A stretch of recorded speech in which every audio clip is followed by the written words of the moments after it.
আচ্ছা মন্টু বলতো, একটি ট্রেন ঘন্টায় 70 কিলোমিটার গেলে আমার বয়স কত?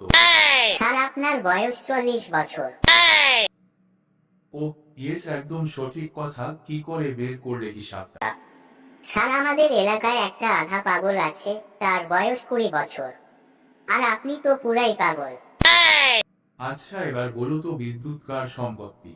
স্যার বিদ্যুৎ আমার মামার সম্পত্তি। মামার বাড়ির আবদার পেয়েছিস, বিদ্যুৎ তোর মামার সম্পত্তি হলো কিভাবে? অমনি স্যার, কারণ যখনই বিদ্যুৎ চলে যায় তখনই আমার বাবাই বলে শালার বিদ্যুৎ আবার চলে গেল। আচ্ছা মন্টু, তোর বাবার নাম কি? স্যার আমার বাবার নাম মোফেজ।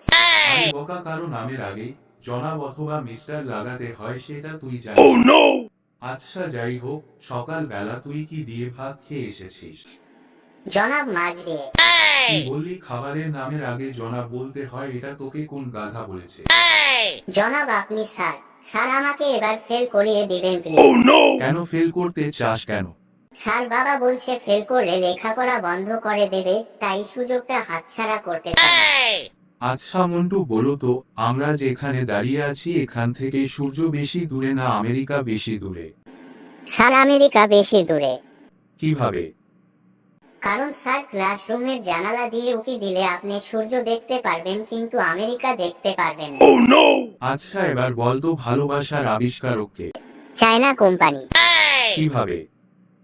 কারণ স্যার এর কোনো গ্যারান্টিও নাই, কোয়ালিটিও নাই, টিকলে সারা জীবন, না টিকলে 2 দিনও না। কিরে মন্টু, আজকে তুই দেরিতে আসলি কেন? স্যার কি আর বলবো, একটা লোকের টাকা হারাইয়া গেছিল। ও তাই? তো বাবা টাকাটা কি পাইয়া দিয়েছো? না স্যার, টাকাটা পাইয়া স্যার নিয়ে আসছি, স্যারের লাইগাই তো দেরি হয়েছে। আচ্ছা বল্টু বলতো, যদি কেউ আমাদের স্কুলের সামনে বোম রেখে যায় তাহলে তুই কি করবি? কি আর করবো স্যার, ফার্স্টে 2-3 মিনিট দেখবো। যদি তিনি তার সম্পদ না নিয়ে যায় তাহলে টিচার্স রুমে জমা দিয়ে আসবো।